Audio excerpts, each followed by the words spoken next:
Good morning, everybody. Happy Wednesday to you. Hopefully, you are having a fabulous day. Look at that sun shining right on my face. Sometimes I just do that just because I like to pretend I'm at the beach. I'll just do that really simply. I just come over here, I'll smile, I'll close my eyes, and I'll just envision that I'm at the beach for a little bit. And, people wonder, like, Brock, how do you get over some of the stuff? What do you do? Like, that's the silly stuff that I do. I just do simple things like that. I close my eyes, I put it in the sun, and I pretend I'm at the beach for a couple minutes, and it gets me recharged up. So, it's been a crazy couple days. Hopefully, you all are having some crazy days in a positive way. I ended up doing another coaching with my coach. He likes to do things spontaneous. He'll send me a text message. He's like, "Hey, are you ready to? I need to talk to you." And so we had a quick little coaching session yesterday with a couple other people across the country. It was phenomenal, talking more about 2023, what that looks like. So I took a bunch of notes, getting ready to share that with you guys next Thursday. So it's just pretty cool to being involved in that type of chemistry with him. And I'm so excited to share it with you guys next week. So hopefully some of you can make it. I'm really looking forward to it. But today's Wednesday. It is enough of the talk about me. We got the big man himself, Mr. Greg. He is leading us today on this Wednesday, but I will say good morning to everybody. Make sure you say good morning to us. Throw it out there in the chat. Throw it out there in the group Facebook world. Chastity's there. Wendy, Sandy, Mike, Maritza. Maritza and I have been having some fun stuff dealing with a relocation company. So Maritza, thank you for being on here. Without further ado, Greg, thank take it you, away, brother. Well, good morning, everybody. Good morning. Good morning. I put a jacket on this morning because Sandy looked all dressed up yesterday, looked professional as she always does. I'm like, I got to come on looking nice. And Brock is always looking good. And so I had to step up my act, man. I was like, it's like coming on with t-shirts, but some of the clothes I wanted to wear were in the dryer. So anyway, wanted to wish you all good morning. Good morning to you all. Happy Wednesday, post-election day. So hope you're all doing well. Those of you on Facebook this morning, and we wish you all that things are going well for you. And as Brock said, there's a lot that's going on with what he's doing right now with all these different coaching sessions that are happening. There was a really good seminar yesterday with one of our lenders that talked about buy downs and interest rates and all of that stuff. So a lot of good stuff. So this morning, I wanted to talk to you a little bit about some things personally in what I've gone through. I know we've had quite a number of people on here over the last week or two that talked about their stories and all of that. But I want to basically frame this in a number of different ways. So I posted this morning on Facebook that we can all be senators if we strive for it. And so there are some people this morning who are probably scratching their head as to why certain people will be elected to be a senator.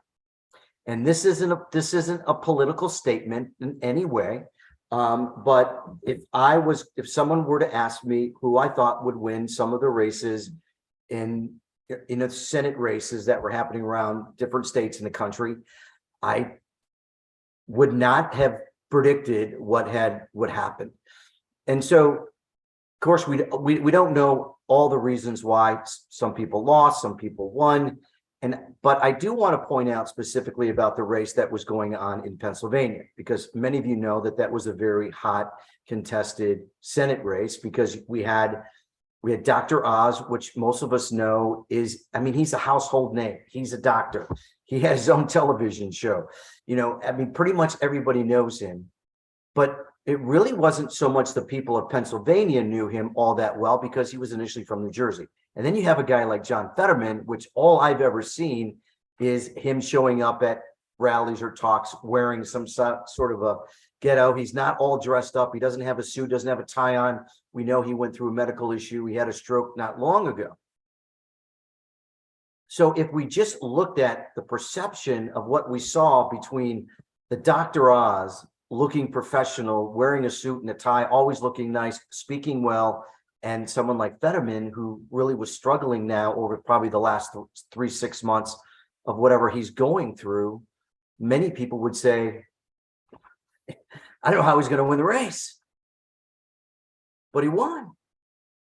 And so some of this has to do with tenacity, with drive, Because one of the things that that was brought up last week is about overcoming our obstacles, overcoming things. And so this is going to be a lot of discussions probably coming forward on really what happened in this race in Pennsylvania. Now, it doesn't matter what your political views are. The fact of the matter is, if you took John Fetterman and put him up on a poster, would you say that this resembles what a senator looks like? And I'm not here to judge, but I grew up in a different era, right? So we looked upon them, maybe not always so moral, but the way they conducted themselves and the way they looked, that they were polished, that sort of thing. So we're in a totally different culture now. And so I wanted to lay that there. So I want to go back to you right now. I want to go back to you all the way to 2009. So 2009, this is when I started going through my recovery of being an alcoholic. So I had a lot of challenges going on in my life, and I had to make a decision. A lot of that was through some legal means that I had to change my life and get off my drinking. And so I was not at that point looking, 2009, I was looking to get into real estate, but I didn't make that decision. So we're going to fast forward now to about a year later. So in 2010, I grew up in in Warren, in that area, and I had another sibling, had an older sibling. Him and I were about 22 months apart, and it was we had a small family, just my parents and my older brother and myself growing up. But in 2010, my father had gotten very sick. My parents were older. They were both in their 80s. And so my father in 2009, right after I went through my recovery, I had gone through a whole change in my life. I went through a whole faith change. I went through a salvation change in my life. And right after that, my father got sick. He slipped, broke his hip, went into the hospital, and he had a lot of other issues. He had some kidney issues. He never recovered. So, and I was sort of like the one in the family because of, for whatever reasons, made a lot of decisions on what was going to happen, those sort of things. So about a year or so later, and this is going to be kind of a little hard to talk about. So, and what's interesting is that when Sandy was talking about going through trauma, we don't always know. Trauma doesn't always knock on our door and tell us it's coming. You don't get a text, you don't get an email and letting you know that something's going to happen, because we know that if it does, then we're better prepared for it, right? We know that if something's happening, then we know how to try to challenge it, even if we can. But when we don't have that coming our way out of the blue, can really knock us off our chair. So after that had happened, my father had passed away at that time in 2011. I was actually talking to my brother. This was right around Memorial Weekend that week in 2011, and trying to figure out what was, if there was any plans, because my mother was still struggling with, my father's death and all of that. So on this particular Sunday, right before Memorial Weekend, I had left the church that I go to for service, and I actually went to my parents' house, because I usually would go there to visit them. Well, try to make a long story short, without getting all of the details, that it turned out that my brother had, for whatever reason, had taken his life. So I had basically walked in on a situation that I was not prepared for in any way. And that was also a cause of my mother's death. And I don't want to get through all of that situation again, but I will tell you that walking into a situation like that was, talk about horrific. I cannot tell you, I was in shock, basically, what had happened.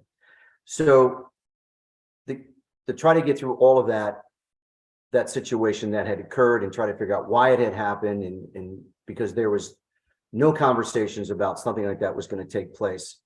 My brother was basically, he was a physical therapist. He was physically fit. He was a bodybuilder for the most part, very handsome, good looking guy. And can't even tell you why something like that happens. And I have spoken to people who have gone through situations where they've lost loved ones for suicide. So, and that was one of the reasons that when I talked about last week of going into like grief counseling at our church, because I had to figure out how to deal with that situation. Because my entire family was basically gone. And I was left with everything to have to get clean up and I was only going about 15 minutes at a time. You know, some people say take one day at a time. I was going about 15 minutes at a time. So without trying to stay in this area, I'm just going to tell you that where I am now from where I was then, because there could have been a lot of decisions that I could have made or didn't make to stay in that situation and not push myself through it all. I mean, there was no one else really to make the decisions and what was going to happen after that, with dealing with the estate, dealing with the cleanup, dealing with all of the financial issues. All of that was on my plate. There was really no one else for me to toss it to and say I needed help, other than really basically some people of my church family who were really by my side, that were really more my family, that got me through it all. And so I could have just thrown in the towel after it was all done and done nothing. But that's not the way that my life continued to go. And so in 2012, after all of that I went through, a year later, I met my wife to be, Valerie, got married. And then after that, we talked about it before, we decided to be foster parents. So you have to look at that. I've been looking at that situation of going through such a horrific situation like that, and then still moving through all of those waters, because I really didn't even know how I was going to get through the next day. Had no idea, other than through the faith that I have and the strength that God has, that had brought me through every single day. And so I kind of look at it like, for those of us who are dealing with their own challenges, I know there's people on here who have dealt with health problems. Mike dealt with a health situation that he's gone through. Brock talks about his issues with his financial issues. But I think that I didn't have a health issue. I didn't have financial issues. I didn't have a job issue. I had a family issue.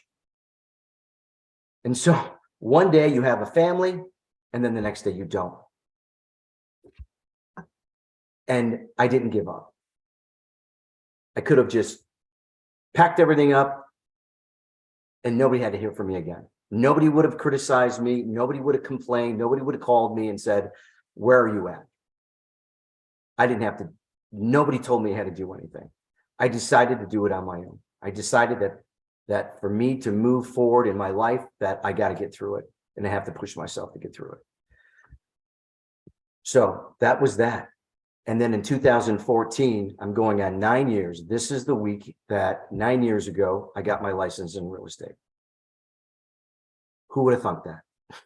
Who would have thunk that all of those things, even leaving the state of Michigan, being down here in North Carolina? So the point I guess I want to make this morning to you is that if it's really something that you want to do, no matter what it is, no matter how difficult that you're going through, that you can do it. Because no one can hold you back from doing it. Because a lot of people are going to look at part of this race that happened in Pennsylvania to say, how did he win when he had a health issue, or he didn't look the part, or he couldn't communicate the part, compared to someone else who probably thought he was a shoo-in? And maybe the person who thought he was a shoo-in thought that it's given. How hard do I need to work at it? Because I know I'm going to win. And then the person who was even though neck and neck, but veteran was probably like, I'm not going to give up. I don't care what the media says about me. I don't care what I sound like. I know on the inside that I can do it. And again, I'm not trying to make a political statement, but I'm using it as an example that obviously he could have just turned away and done something different and said, I can't get over this issue that I had.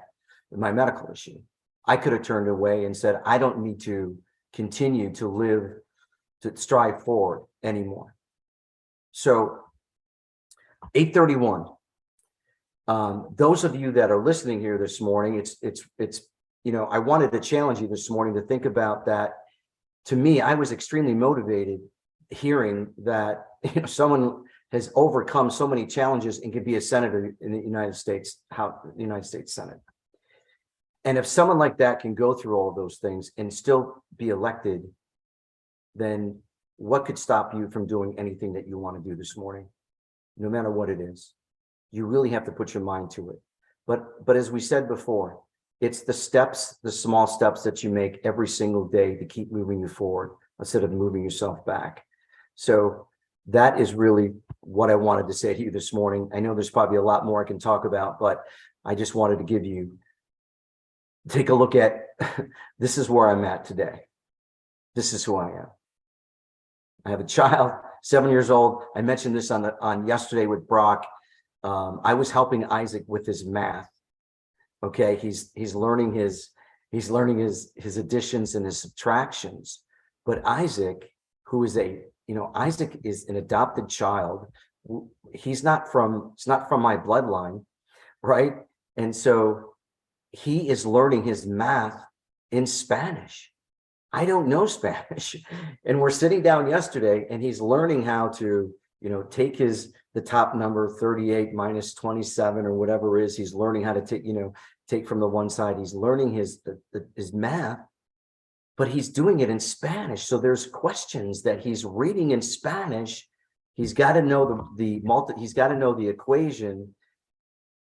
And he's writing out the answers while I'm talking to him in English and Spanish. And he's 7 years old. And so can you imagine what he can accomplish? Because he does it every single day. He's learning to play the piano right now. He has to do his piano lessons. He comes home 4 o'clock and he has his piano lessons. He's learning a Christmas song right now. 3 months ago, all he wanted to do was bang the keys on the piano, but now he knows the notes. And it's difficult for him. He was crying at the beginning because I kept telling him, we're going to get through this, Isaac. We're going to get through this morning, or we're going to get through this. I will help you get through your math. It's going to be okay. We're going to get through it. We finished one problem and then we moved on to the next one. And then once he finished that problem, we went on to the next one. And I said, remember that last one we just did, that was 15 minus 9, that quest. I go, look up there and you can see what you already did. And he's like, oh yeah, Daddy, I did that. And then it was like, boom, this light went off in his head. So this morning, when I'm taking him to school, I'm like going over with him some of the math that he was dealing with, and he knew the answers. So that's what I got for you. I didn't have it all planned out, didn't have it all written down, just came from my heart. So that's what I got. 8:35. Anyone wants to come in, chime, whatever else is going on, you're more than welcome here.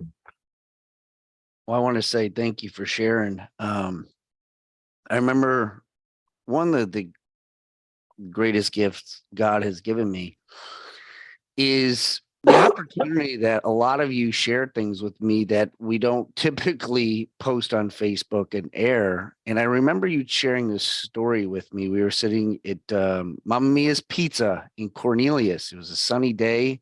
And I remember to a T this conversation. And I was, for those of you that might be like floored by these things, I was literally floored by it as well. And the thing is, it always reminds me, you never can judge a book by its cover because we don't know the pages that are inside people's lives.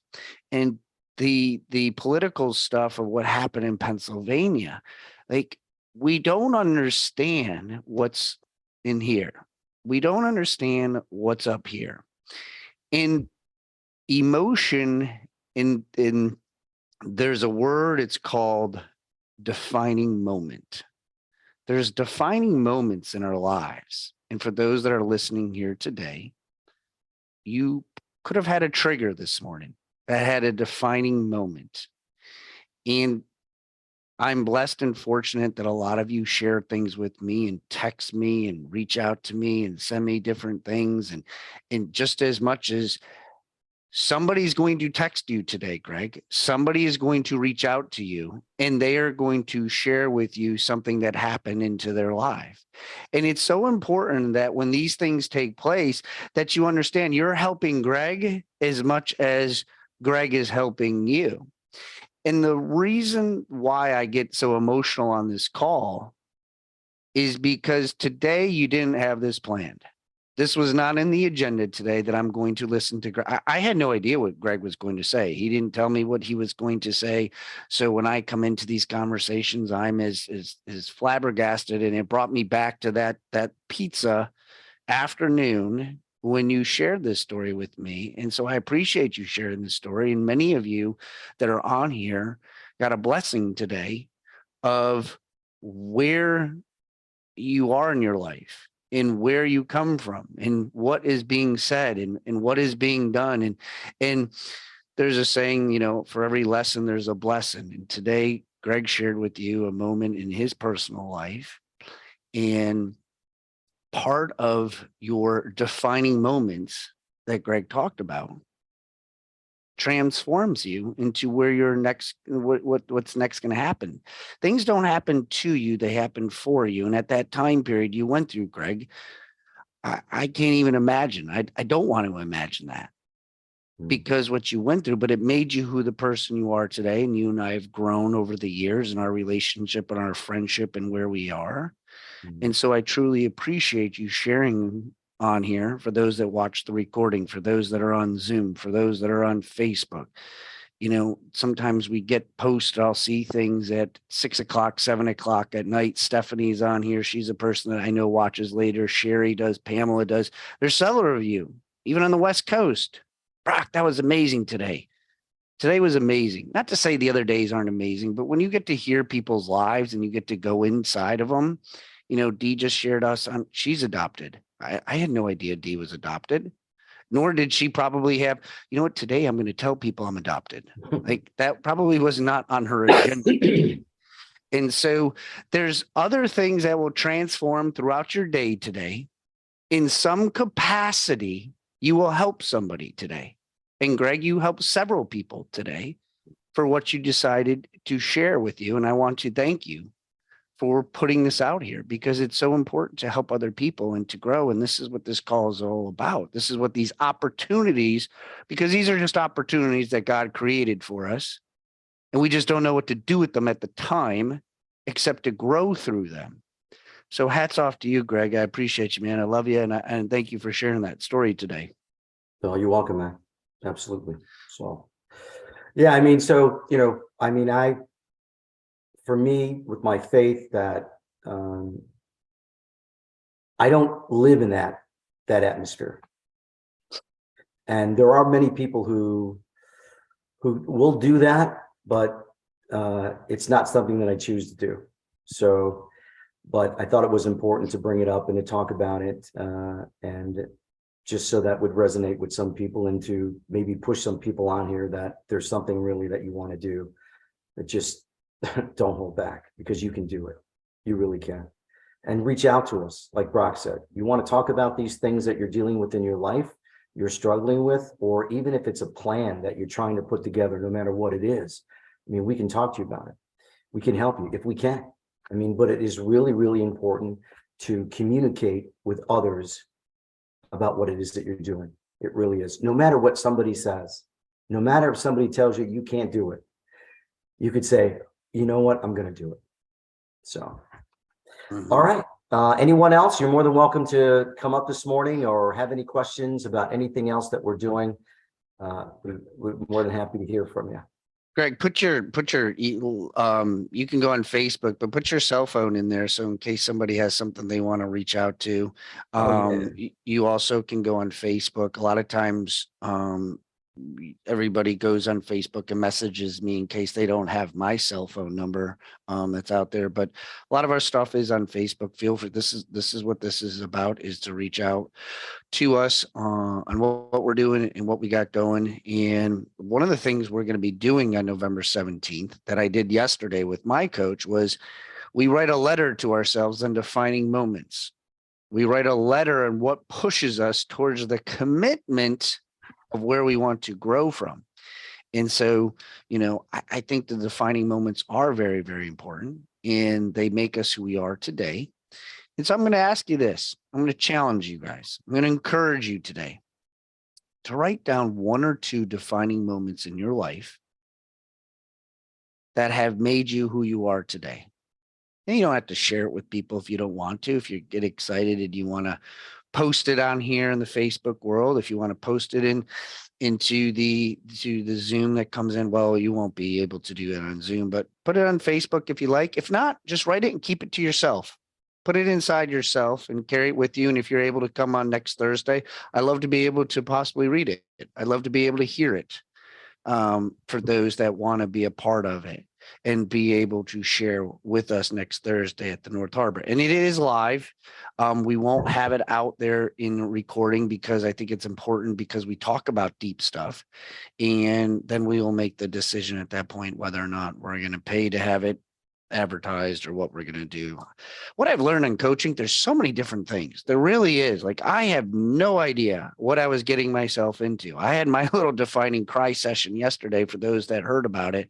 Like, it's been a tough couple days, but that's another story. I'm not getting into my little sob story, but anyways, guys, we appreciate you all being here. Greg, I love you, man. I appreciate you, what you shared here today. If you guys loved it, put hearts, give out some comments on there. A lot of you did that in the Facebook today. When people have to pull this out, this isn't like up here. Okay. This is deep down in here, to bring out, to trigger emotions, visions of everything that people go through and grow through happen here. So give him some love, give him some thumbs up, reach out to him. His phone number's on here. We did have a great coaching session yesterday. If you want to get the recording of yesterday, send me an email, put it in the Facebook post, put it in your Zoom, because I do get the copy of the Zoom chats, that if you want to see the 3-2-1 buy down, the 2-1 buy down, the 1-0 buy down, my scripts of what I used, make sure you put your email on here. I will get you the recording. Next Tuesday, I'm actually in the Zoom world. I've been very blessed and fortunate. I'm going to be teaching in New York, then I'm going to be teaching in North Carolina, and then South Carolina. And I got a couple of other states that I'm working with on going to share with them the mindset of what we're doing. So, and then next Thursday, the link is in here. Make sure you take a look at that for joining us next Thursday for a call. I got a couple cool events. I'm going to be tomorrow. I think Christopher's on here. I'm going to be at Topgolf tomorrow morning. Well, I think it's at noontime, but go to our Facebook page, Brock Zivan's Mindset Motivation. I love to meet you guys. I love to be able to see you face to face. I know a couple of us will be there, but come on out. It's a great, great thing. I love Topgolf, and food, drinks, and some education on the whole buyer side. I'm a sponge. I want to learn all this. So I'll be at Topgolf tomorrow around noon. So love to be able to have you there. Yes, Chris just said it. So Chris, if you're on here and you want to post that link on the Facebook, because I like to be able to see you. I like to be able to meet people. So I'll be there tomorrow. Looking forward to that. And so next week, we got a lot of things going on, guys. It's a great opportunity to grow. Don't let the winter season not let you grow. Get in front of people, talk to people, engage. This is what it's all about. It is 8:45. Greg, send us off. I'm going to hand the baton to you. Thank you all. Greg, send us off, buddy. All right, man. Thank you all for being here. Appreciate you all your kind words. Means a lot to me. And we really appreciate you being here. Tomorrow, Christian will be with us. Tomorrow's Thursday. Christian will be here. We want you all back at 8:15. And as we said before, if you really like what we're doing here, share our stuff on your social media. Tell people about it. Tell our agents about it. Get them on here. And we appreciate you. Have all a great day. I am going to go to a broker's open in a little while and have fun what I do in real estate. All right. So I hope you all have a great day as well. So see you all soon. Take care. Bye all.